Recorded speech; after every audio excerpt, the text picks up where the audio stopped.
Le Kentucky, un État d'Amérique célèbre pour ses courses hippiques, ses distilleries et ses paysages de toute beauté.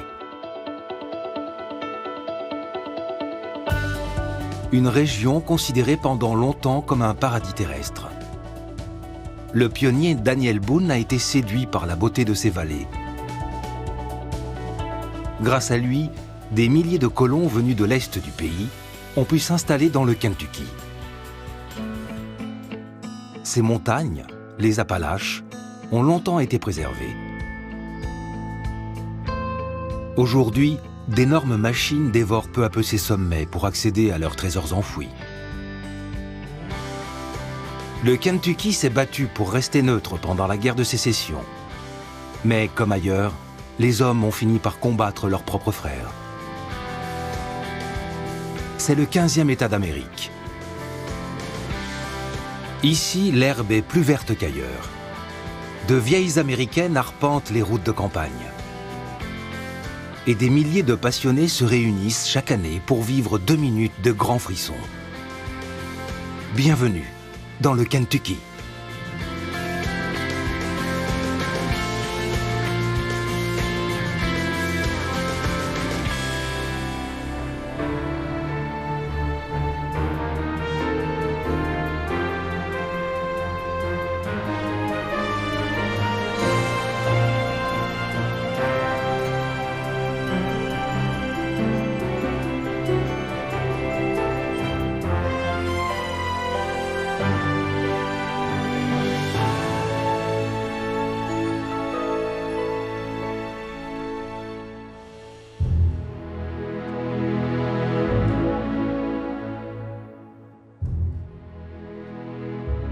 L'arrivée du printemps se remarque dans le Kentucky. Les champs de colza en fleurs s'étendent à perte de vue. Et la floraison précoce des guéniers du Canada annonce des récoltes généreuses. Pour les premiers Amérindiens, le Kentucky était un terrain de chasse idéal, avec ses forêts peuplées de biches et ses prairies d'herbes sauvages. D'ailleurs, le nom iroquois Kentucky signifie grand roseau ou terre de demain. Dès la fin du XVIIIe siècle, les colons jettent leur dévolu sur ces richesses naturelles. Les colonies de l'est du pays sont de plus en plus peuplées, et beaucoup rêvent d'un petit coin de paradis vers l'ouest. Mais les premiers à tenter l'aventure ne tardent pas à déchanter.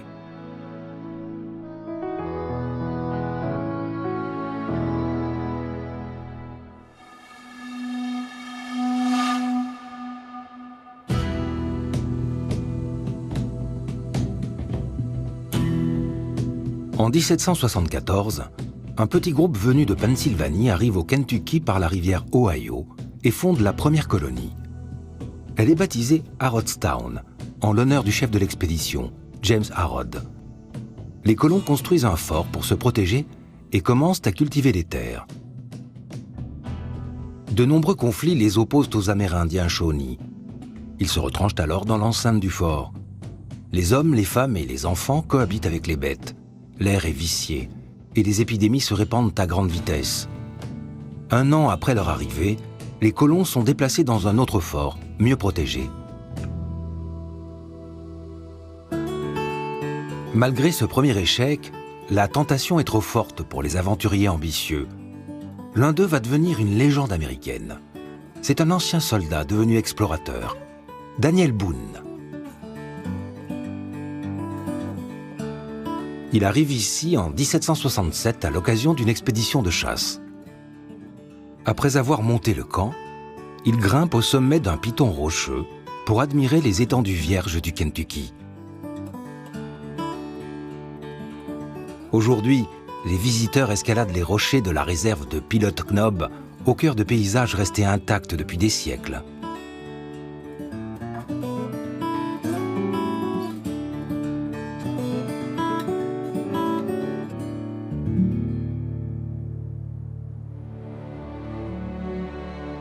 Au sud, la forêt nationale Daniel Boone s'étend sur 2800 km² de terrain escarpé au pied des Appalaches. La rivière Cumberland serpente à travers ces terres sauvages. En amont du courant, ces chutes sont impressionnantes. Hautes de 21 mètres, elles attirent des milliers de touristes chaque année.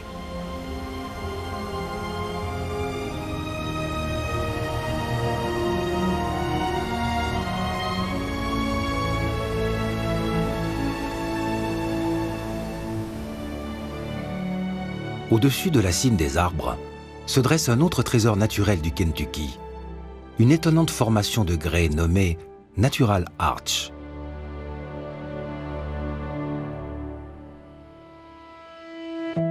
À la fin de son expédition de chasse, Daniel Boone rentre chez lui en Caroline du Nord avec des centaines de peaux de bêtes et plein d'histoires à raconter.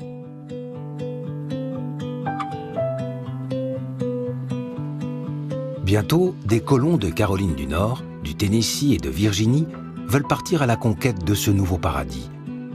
Mais il n'y a pas de voie terrestre praticable pour y accéder. Daniel Boone a rejoint le Kentucky à pied, mais suivre la même piste avec des carrioles remplies d'hommes et de vivres est mission impossible, car un obstacle insurmontable se dresse en travers du chemin.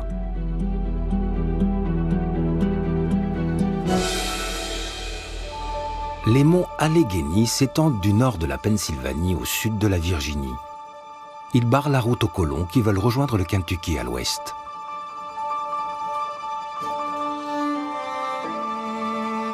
Mais en 1750, l'explorateur Thomas Walker découvre un passage étroit entre deux montagnes. Un col baptisé le Cumberland Gap. Il se trouve près de la frontière actuelle entre le Kentucky, le Tennessee et la Virginie.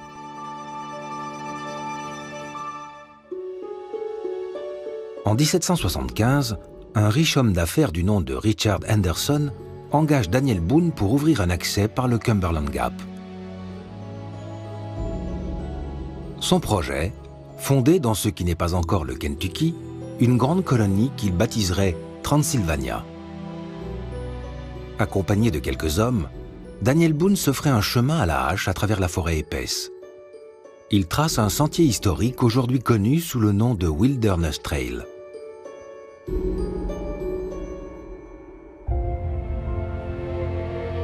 Nombre de visiteurs l'empruntent encore pour marcher sur les pas des premiers colons.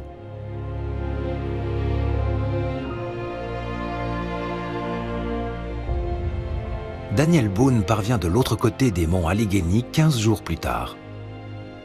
Il fonde la colonie de Boonesboro. Une réplique du fort se dresse maintenant sur ce site. D'autres pionniers venus de l'Est ne tardent pas à emprunter le sentier par centaines. Et ils se retrouvent tous à Fort Boonesboro.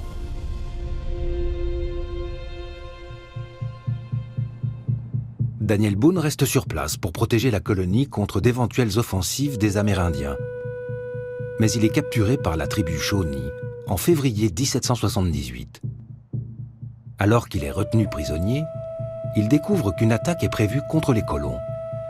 Il tente de négocier avec le chef indien Blackfish, qu'il a pris en amitié, mais en vain. En juin, Daniel Boone parvient à s'évader pour prévenir ses compagnons. D'après la légende, il aurait traversé à cheval puis à pied les 250 km de désert qui le séparaient de Boonesboro en seulement 4 ou 5 jours. Quand les Shawnee attaquent enfin, les colons les attendent de pied ferme. Ils résistent pendant 10 jours et forcent leurs adversaires à battre en retraite.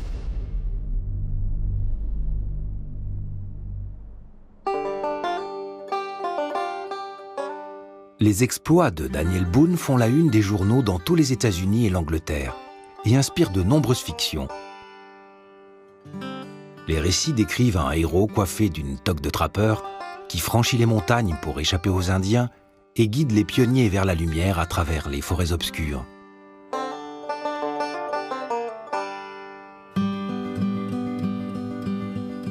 Avec moi, le monde a pris de grandes libertés, dira-t-il plus tard.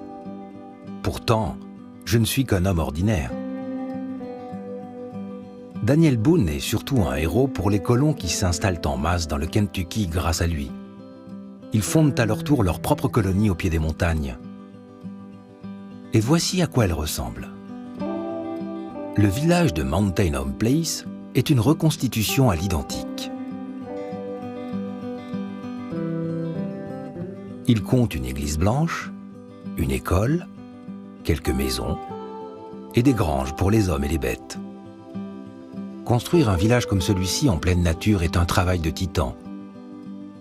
Les colons doivent déboiser des hectares de forêt, déplacer des rochers pour planter des cultures, scier des arbres pour faire des planches et des poutres. Mais leurs efforts sont largement récompensés, car le Kentucky cache un secret. Un trésor géologique très ancien gît sous les prairies et les forêts. Et il est source de richesses extraordinaires.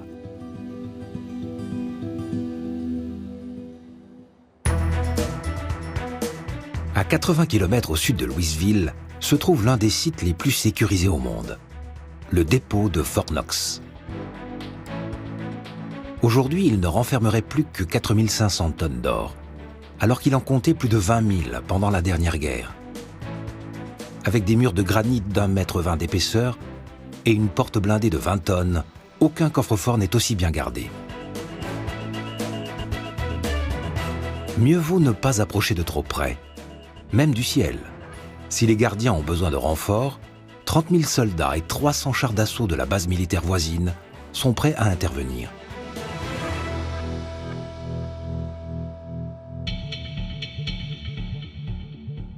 Un seul homme a tenté de pénétrer dans Fort Knox, Goldfinger.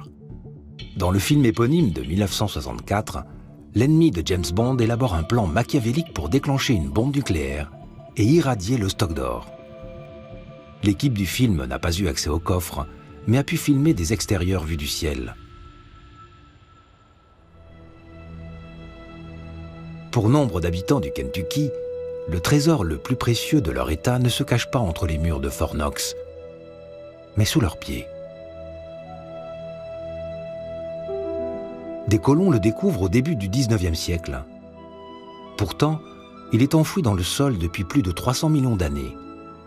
Il y a très longtemps, tout le sud-est des États-Unis était sous la mer.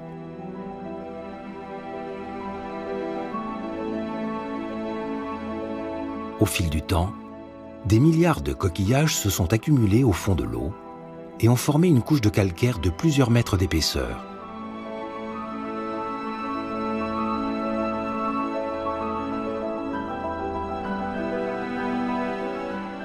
L'eau s'est retirée et le calcaire a été recouvert de terre. Mais il est toujours là, enfoui sous les forêts et les champs du Kentucky. Il est même visible par endroits, comme ici dans le parc national de Mammoth Cave. Le plus long réseau de cavernes naturelles au monde se trouve parmi ces arbres. 560 km de galeries et de grottes qui s'étendent sur plus de 200 km². Le site est classé au patrimoine mondial de l'UNESCO.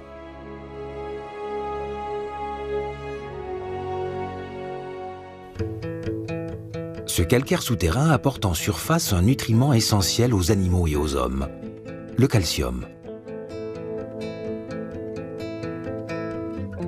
L'herbe qui pousse ici est très riche en calcium et permet aux ruminants d'avoir des os particulièrement solides. Il s'agit d'une plante vivace, le paturin des prés. Elle donne de petites fleurs bleues au printemps.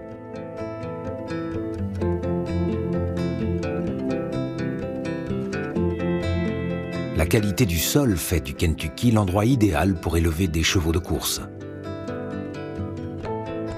Près de Lexington, la Calumet Farm héberge des pur-sangs qui se nourrissent de pâturins des prés à longueur de journée. Reconnaissable à ses kilomètres de clôture blanche, cette écurie de légende est créée en 1924 par le puissant industriel William Monroe Wright.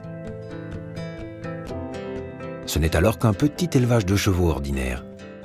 Quand le fils Wright reprend l'écurie à la mort de son père, il se consacre à l'élevage exclusif de pur-sang. Les plus grands chevaux de course américains du XXe siècle sont issus de la Calumet Farm. Ce n'est pas un hasard si cet élevage se trouve tout près de Lexington, la capitale mondiale du cheval. Fondée en 1775, elle tient son nom du premier engagement de la guerre d'indépendance américaine qui a eu lieu à Lexington, une ville éponyme dans le Massachusetts. À l'origine, ce n'est qu'une petite colonie établie par quelques explorateurs. Mais l'arrivée en masse des colons dans le Kentucky change la donne. En 30 ans, d'immenses propriétés se construisent un peu partout dans la ville, désormais surnommée l'Athènes de l'Ouest. Lexington devient une ville équestre sous l'impulsion de l'homme politique Henry Clay, dont voici la statue. Il est l'un des organisateurs de la toute première course hippique du Kentucky. Elle se tient dans les rues de Lexington. Beaucoup considèrent l'événement comme une nuisance, et il est rapidement interdit en ville.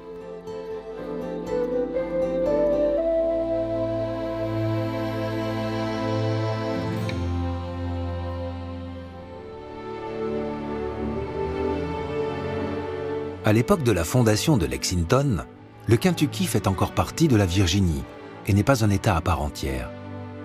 Les affaires judiciaires sont instruites non loin de là, au tribunal de Danville. C'est ici que se tiennent les débats pour la création d'un nouvel État. Et en 1792, le Kentucky devient le 15e État américain.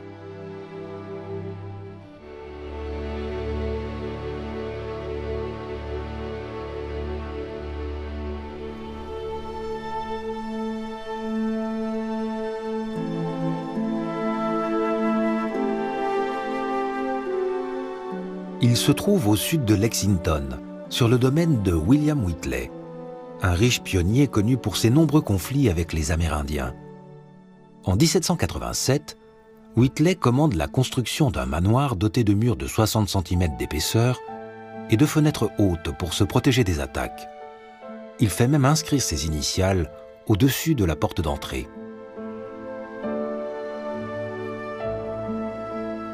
Son champ de course révolutionne la discipline.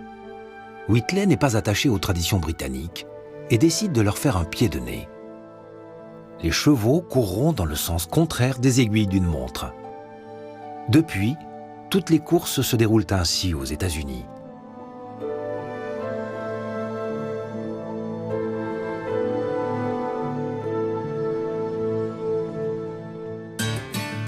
Voici l'hippodrome Kinland, célèbre auprès des passionnés. Le film Pur sang, la légende de Seabiscuit, sorti en 2003, a été tourné ici.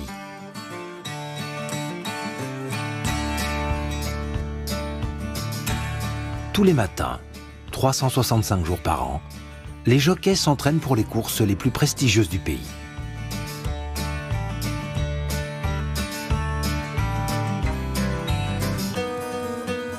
Au-delà de Lexington et de ses champs de course, s'étend un tout autre paysage, celui des exploitations minières. Après la guerre de sécession, les gisements de charbon se développent avec l'essor du rail et l'industrialisation. Les hommes et les machines mettent les bouchées doubles pour extraire cette source d'énergie fossile. Ils travaillent dans des mines géantes, comme celle de Blue Heron.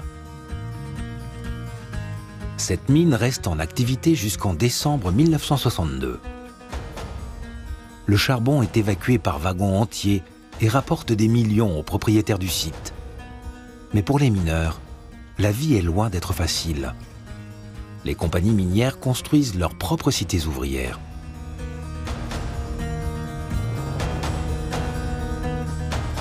Les employés et leurs familles ont tout à disposition. Des logements, des magasins, un coiffeur et même des médecins, le tout fourni par la direction. Mais ils paient le prix fort. À chaque dollar dépensé, le mineur doit rendre une partie de son salaire à la compagnie. Il ne lui reste souvent plus rien à la fin du mois. Si Blue Heron a défiguré en son temps le paysage du Kentucky, aujourd'hui c'est à grande échelle que sa beauté sauvage est mise en péril. Ces vallées des Appalaches semblent paisibles, mais la cime des arbres cache un spectacle effrayant. Une opération industrielle de très grande envergure, de l'exploitation minière sous stéroïdes, selon ses détracteurs.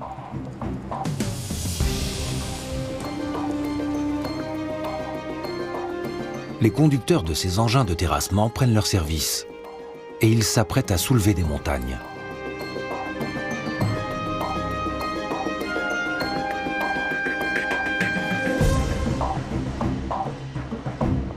Il travaille sur une mine à déplacement de sommet. Cette technique consiste à raser le sommet des montagnes pour accéder aux veines de charbon. Avant de commencer, il faut abattre tous les arbres. Puis la roche est dynamitée. Alors seulement les bulldozers peuvent entrer en scène. Vu du ciel, on dirait un bac à sable géant. Sauf que ces engins sont surdimensionnés.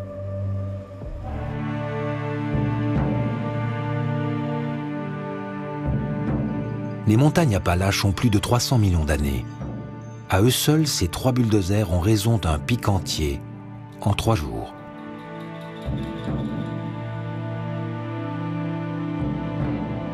Ils déblaient le terrain pour que les mineurs puissent accéder au charbon à partir de la surface sans avoir à creuser des galeries souterraines. Toute la terre déplacée doit être stockée quelque part. Elle est tout d'abord chargée dans ces énormes bennes. Chaque engin peut transporter 363 tonnes de charge.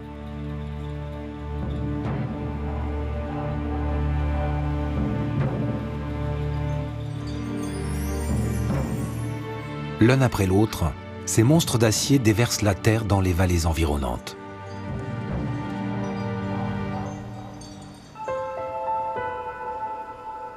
Cette méthode d'exploitation minière est très controversée aujourd'hui aux États-Unis.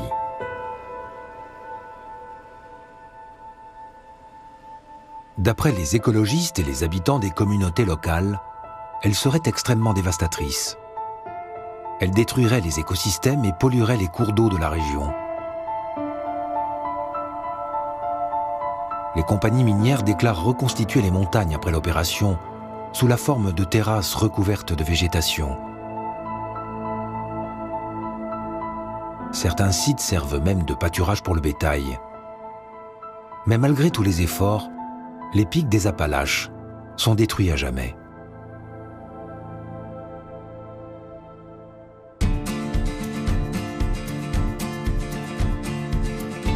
Au nord des collines de charbon, la rivière Ohio longe la frontière de l'État. Beaucoup de petites villes sur les rives datent de l'époque des premiers colons. L'une d'elles a vu naître une célèbre famille d'acteurs. L'un de ses membres est devenu une star à Hollywood, mais n'a jamais oublié ses racines. Quand son film Jeu de dupes sort en 2008, George Clooney organise une projection spéciale ici, à Maysville. Un tapis rouge est déroulé devant l'opéra, et George Clooney vient saluer la foule accompagné de sa partenaire à l'écran, Renée Zellweger. L'acteur n'a pas choisi cette ville par hasard. Ses 2 parents sont nés ici. Son arrière-grand-père était le maire de la ville, et sa tante, l'actrice et chanteuse Rosemary Clooney, est venue y présenter son film Les étoiles chantent en 1953.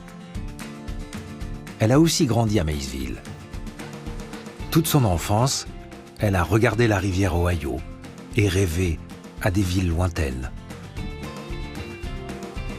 George Clooney a été élevé à 25 km de là, à Augusta. Ses ambitions ne se limitent pas au cinéma. Après avoir fini ses études, il tente de faire carrière dans le baseball, mais ne sera jamais sélectionné.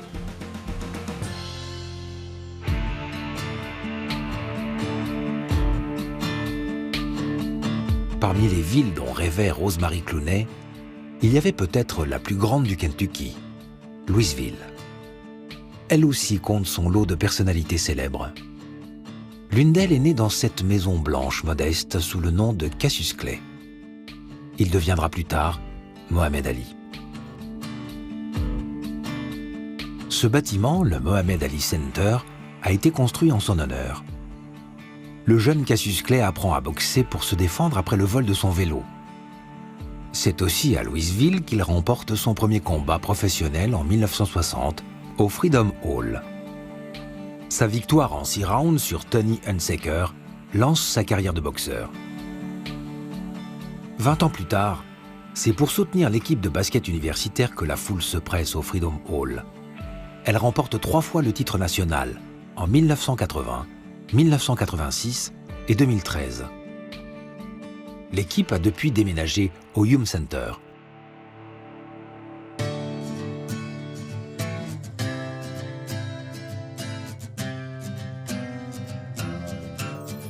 Louisville est un haut lieu de la boxe, du basketball, mais aussi du baseball. Difficile de passer à côté de cette étrange sculpture. Une batte de baseball géante, le Louisville Slugger. En 1884, l'apprenti menuisier Bud Hillrich propose au joueur Pete Browning de lui fabriquer une batte pour remplacer celle qu'il vient de casser. Le joueur se met immédiatement à marquer des points grâce à cette nouvelle batte ultra légère et sur mesure. 10 ans plus tard, l'entreprise Hillrich & Brasby dépose la marque. Mais ce n'est pas une batte de baseball qui a fait la notoriété de la ville. Pour les passionnés de sport, Louisville est synonyme de sensations fortes.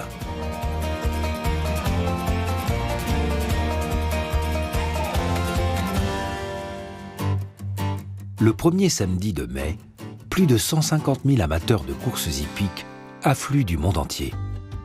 Et des millions de téléspectateurs sont rivés à leur poste. Toute cette agitation pour 2 petites minutes seulement, le Kentucky Derby. Il a lieu qu'il pleuve ou qu'il vente. L'événement se tient à l'hippodrome de Churchill Downs depuis 1875. Cette course légendaire est précédée par 2 semaines de festivités. L'histoire commence en 1873, quand le colonel Meriwether Lewis Clark Jr., le petit-fils de l'explorateur William Clark, rentre à Louisville après un séjour en Europe. En Angleterre et en France, il a assisté à des courses hippiques qui l'ont enthousiasmé. Il veut fonder dans sa ville un club équestre pour accueillir les chevaux les plus racés du Kentucky. Il loue une trentaine d'hectares à ses oncles John et Henry Churchill et fait construire un nouvel hippodrome qu'il baptise en leur honneur. Churchill Downs est depuis ce jour un lieu incontournable, où la haute société de Louisville aime se montrer lors des événements hippiques. C'est aussi un lieu à l'architecture singulière. Les 2 flèches de sa tribune centrale sont reconnaissables entre toutes. Les places les plus chères sont celles-ci, à quelques mètres de la ligne d'arrivée. Mais on peut aussi assister à la course debout, en bord de piste. Le grand moment est arrivé. Les jockeys défilent devant la tribune pour que la foule admire les chevaux une dernière fois avant de clore les paris. Avec plusieurs centaines de millions d'euros misés chaque année dans cette course, le moindre changement dans l'attitude d'un cheval ou d'un jockey peut tout changer. En ce jour de pluie, l'atmosphère est particulièrement électrique.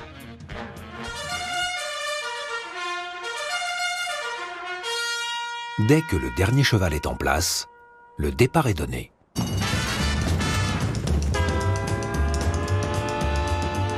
La cadence est cruciale dès la première seconde. Les pur-sangs ne peuvent maintenir leur vitesse de pointe que pendant 400 mètres. Et comme cette piste n'en mesure que 2000, le jockey doit bien choisir son moment. S'il lance son cheval trop tôt, l'animal risque de fatiguer trop vite. Trop tard, il n'aura pas le temps de rattraper ses concurrents.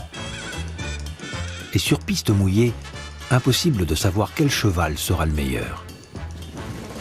Dans la dernière ligne droite, un cheval nommé Orb prend de la vitesse et rattrape son retard par l'extérieur. Il devance ses concurrents et franchit le premier la ligne d'arrivée.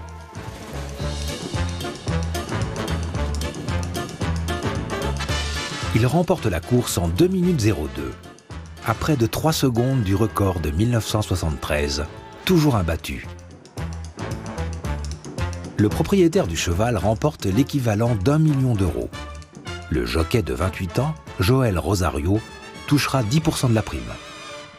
Ce derby est l'occasion de se faire remarquer, mais pas seulement pour les jockeys et leurs chevaux. En 1970, un magazine littéraire envoie un journaliste inconnu pour couvrir l'événement. C'est le début d'une longue carrière pour Hunter Thompson, père du journalisme gonzo, un style ultra subjectif que de jeunes auteurs déjantés prendront pour modèle partout dans le monde.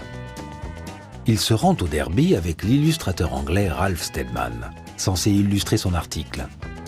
Mais le tandem est plus intéressé par le public que par la course. « Quel spectacle fantastique !» écrit Thompson. Des milliers de gens qui pleurent, s'évanouissent, se piétinent, se battent à coups de bouteilles cassées. Suite à ce week-end mémorable teinté d'alcool et de scandales, Thompson et Steadman deviennent inséparables. Ils écrivent ensemble le roman devenu culte Las Vegas Parano. Il sera adapté au cinéma avec dans le rôle principal une autre star originaire du Kentucky, Johnny Depp. La ville natale de Hunter Thompson, Louisville, n'est qu'un simple port lors de sa fondation en 1778. À mesure que le commerce se développe sur la rivière Ohio, les terres le long de ses berges prennent de la valeur. En 1818, les spéculateurs immobiliers et le gouvernement américain s'intéressent à un immense terrain à l'ouest. Seul problème, il appartient à la nation indienne Chickasaw. Le président James Monroe envoie une délégation pour tenter de convaincre les Amérindiens de vendre. Un membre de la délégation, Andrew Jackson, négocie l'acquisition à 300 000 $. Ce terrain est bordé par 3 voies d'eau.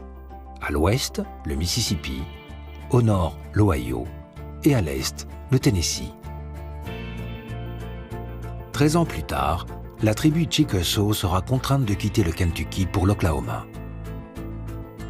La rivière Tennessee était une voie navigable majeure pour la tribu. Aujourd'hui, elle est transformée. Un barrage hydroélectrique a formé le lac Kentucky. Un deuxième barrage sur la rivière Cumberland a formé le lac Barclay. La terre entre les deux lacs est désormais protégée, et ces lacs artificiels servent à la navigation et à la pêche. Mais le lac Barclay n'est pas synonyme d'amusement pour tout le monde, et sûrement pas pour les détenus du centre pénitentiaire. Ce bâtiment n'est pas une forteresse médiévale, mais la plus ancienne prison de l'État, construite en 1886. Les habitants de la région la surnomment le château de Cumberland. C'est une prison de haute sécurité qui abrite notamment les couloirs de la mort de l'État du Kentucky.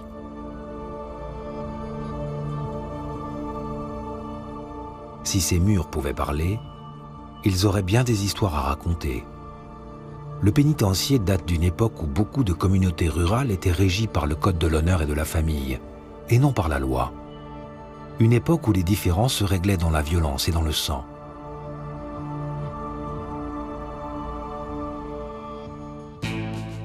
Certaines de ces querelles sont devenues des légendes, comme celle qui s'est déroulée ici, à la frontière du Kentucky et de la Virginie occidentale, sur les rives de la rivière Tuck Fork qui sépare les deux États. En 1878, Randolph McCoy accuse Floyd Hatfield de Virginie occidentale d'avoir volé un de ses cochons. L'accusation met le feu aux poudres entre les deux familles, dans un climat déjà tendu par de vieilles rivalités et aggravé par l'abus d'alcool. Puis c'est l'escalade. Entre 1880 et 1891, le conflit fait plusieurs dizaines de victimes dans les deux camps. Le 29 août 1887, un Hatfield envoie au clan ennemi une lettre d'avertissement. « Nous avons été informés par des hommes de votre comté que vous prévoyez d'assassiner les fils Hatfield. Sachez que nous vous attendons au tournant. »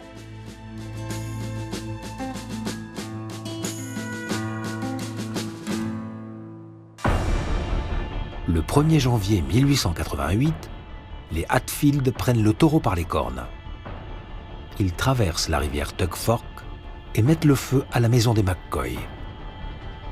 Ils tuent les occupants qui tentent d'échapper aux flammes. Sarah McCoy tente de protéger sa fille, mais elle est battue et laissée pour morte. Miraculeusement, elle survit à ses blessures et témoigne contre les Hatfield au tribunal du comté, à Pikeville. Le procès attire une foule de curieux et les journalistes de tout le pays. Le jury condamne 7 membres du clan Hatfield à la prison à vie. Mais c'est un certain Ellison Mounds qui écope de la peine capitale pour avoir tué la fille de Sarah McCoy. Il est pendu sur la place publique en 1890. Cette querelle très médiatisée est la plus célèbre. Mais les règlements de compte sont fréquents dans l'est du Kentucky après la guerre de sécession. Malgré les accès de violence qui enflamment les Appalaches, le Kentucky conserve l'image d'une terre de liberté.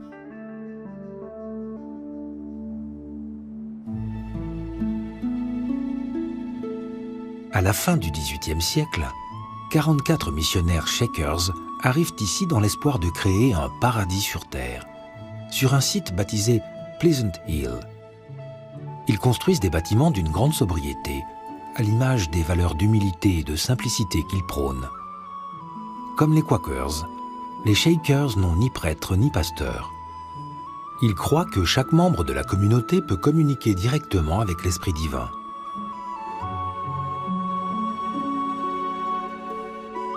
Ils pratiquent le célibat, ce qui fait d'eux des recruteurs actifs pour convaincre de nouveaux adeptes.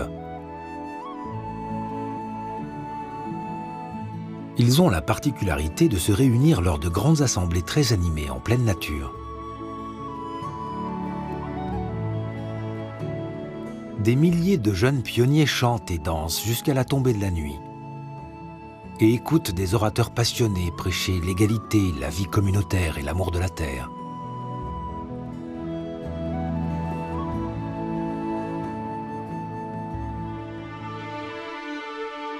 Au cours des années qui précèdent la guerre de sécession, les Shakers accueillent les anciens esclaves comme des membres de leur communauté à part entière et vont jusqu'à en acheter pour les libérer. Mais beaucoup d'habitants du Kentucky ne partagent pas les idées abolitionnistes des Shakers. Parmi eux, Jefferson Davis, qui devient le président des États confédérés le 6 novembre 1861. En mai 1861, la législature de l'État se réunit ici, dans l'ancien Capitole de Francfort, et vote la neutralité dans le conflit. Mais elle est de courte durée. Avec la situation géographique de leur État, les habitants ont bien du mal à ne pas prendre parti. Le Kentucky est bordé par 2 États esclavagistes, au sud et à l'est, le Tennessee et la Virginie, et par 3 États libres au nord, l'Illinois, l'Indiana et l'Ohio. Il représente donc une région hautement stratégique pour les armées de l'Union et de la Confédération. Chacune veut contrôler le Kentucky et ses voies d'eau. En 1861, Abraham Lincoln déclare « J'espère avoir Dieu de mon côté, mais je dois avoir le Kentucky. »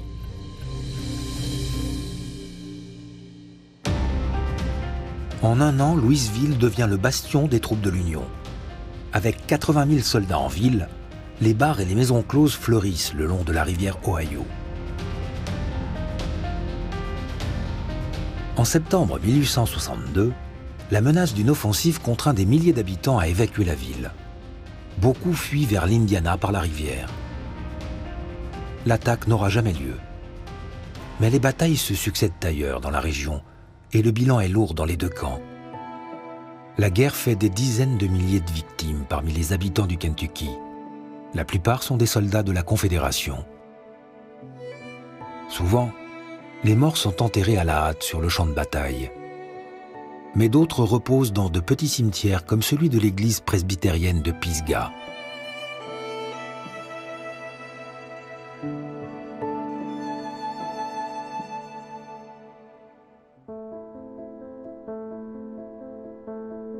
Aujourd'hui, des mémoriaux plus imposants rendent hommage à Abraham Lincoln et Jefferson Davis, 2 acteurs de la guerre originaire du Kentucky. Près du lieu de naissance de Lincoln, à Hodgenville, un monument se dresse au sommet d'un escalier de 56 marches, qui représente l'âge de Lincoln à sa mort. Le mémorial a été financé par les donations de plus de 100 000 citoyens, écoles et entreprises du Nord et du Sud. À l'intérieur se trouve une reconstitution de la maison où Lincoln a grandi, pour rappeler aux visiteurs les origines modestes du 16e président américain. À 160 km de là, un mémorial d'un autre genre a été construit en 1917 pour commémorer le lieu de naissance de Jefferson Davis. Cet obélisque mesure 107 mètres de haut, et comme nombre d'édifices dans le Kentucky, il repose sur un lit de calcaire.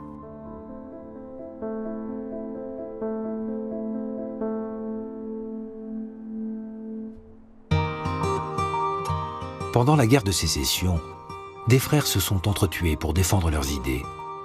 Aujourd'hui, la devise officielle du Kentucky est une toute autre doctrine. United we stand, divided we fall. Unis, nous tenons. Divisés, nous tombons. Mais au Kentucky, comme ailleurs, ce principe a mis du temps à s'imposer. En 1855, un prêcheur abolitionniste du nom de John Gregg Fee crée une nouvelle université à 50 km au sud de Lexington. Berea College est la première école des États sudistes à proposer des classes mixtes pour les Blancs et les Noirs, dont beaucoup sont d'anciens esclaves. L'université connaît son heure de gloire après la guerre, mais en 1904, elle est fermée en vertu d'une loi ségrégationniste du Kentucky. Ce n'est qu'en 1950 que l'établissement peut à nouveau rouvrir ses portes et mener à bien sa mission d'éducation pour tous, noirs, blancs, hommes et femmes, fidèles à la devise de l'État.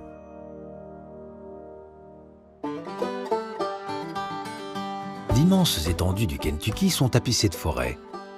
Les arbres dissimulent de véritables trésors historiques, plus faciles à repérer du ciel.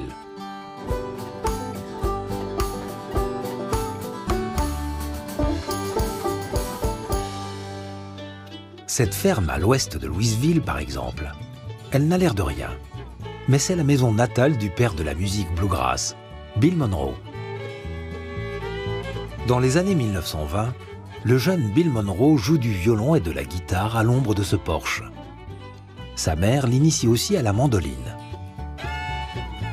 On raconte que les Monroe ont tellement joué dans cette maison que le bois des murs et des poutres résonne comme un instrument de musique. En 1939, Bill Monroe fait le tour du pays avec son groupe, les Bluegrass Boys. Il mêle le gospel, le blues, le folklore et les vieilles ballades irlandaises pour créer un nouveau genre, le bluegrass.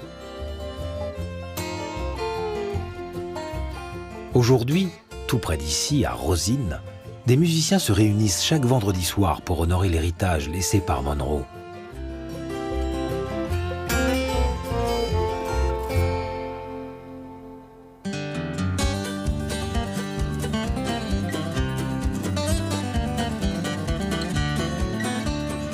Dans les années 1930, une autre grande tradition du Kentucky est en pleine heure de gloire à Rosine, le Bourbon. Woodford Reserve est la plus ancienne distillerie de l'État. Elle a été fondée à la fin du XVIIIe siècle. Elle fait partie des nombreuses distilleries de la route du Bourbon, comme celle de Walter Key, qui remonte à 1869. Pendant la Prohibition, tous les producteurs de Bourbon sont contraints de mettre la clé sous la porte. Tous, sauf un, grâce à un fin stratagème.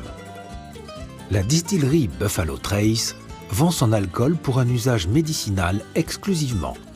Du moins, c'est ce qui est écrit sur l'étiquette. Aujourd'hui, les affaires marchent bien. Des petites distilleries artisanales, aux grands noms comme Four Roses, rachetées par une société japonaise. C'est son goût très particulier qui a fait la notoriété du Bourbon du Kentucky. Les producteurs doivent respecter 4 règles essentielles. Le Bourbon doit être vieilli dans des fûts neufs noircis à la fumée. Il reste ensuite au moins 10 ans dans des bâtiments comme ceux-ci. Le Bourbon doit être issu d'au moins 51% de maïs. Il ne doit contenir aucun colorant et le degré d'alcool doit être compris entre 40 et 80%. Mais un élément donne à ce Bourbon son goût inimitable. Le même sol riche en calcaire, idéal pour les pur-sangs, rend le Bourbon plus savoureux. Il contribue à filtrer les impuretés contenues dans l'eau. Le Bourbon est une marque de fabrique du Kentucky, au même titre que les pur-sangs et les chansons de Bill Monroe.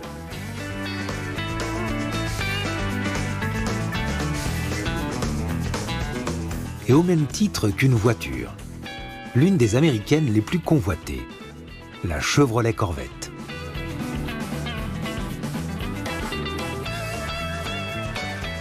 Il n'est pas rare de croiser ici des passionnés au volant de véhicules qui datent des années 1950.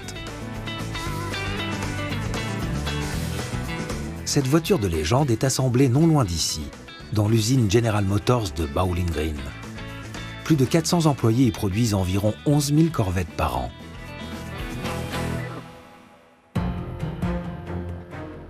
Un autre géant de l'automobile a élu domicile dans le Kentucky, Toyota. Cette usine est la plus grande du constructeur en dehors du Japon. 6 000 employés y travaillent aux côtés de centaines de machines. Toutes les 55 secondes, en moyenne, un nouveau véhicule sort par ses portes et rejoint le parking. Il est ensuite monté à bord d'un train conçu spécifiquement pour les voitures. Quand le train est plein, il est envoyé vers les ports des 4 coins du pays. La majeure partie de la production est vendue à l'étranger. Un nouvel exemple de la richesse de l'État du Bluegrass.